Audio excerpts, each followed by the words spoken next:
The Secret Harbour is known as the unknown jewel. That's the secret. But once people get here, they want to come back, and then it's not a secret anymore.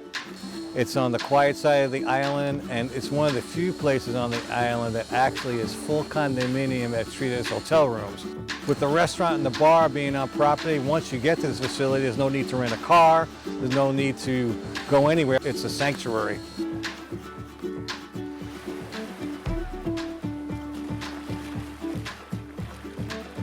We have a total right now of 60 rentable units, and as you can see, after dealing with 2 storms over the last 2 years, we've completely renovated, and as we move forward, more things will come.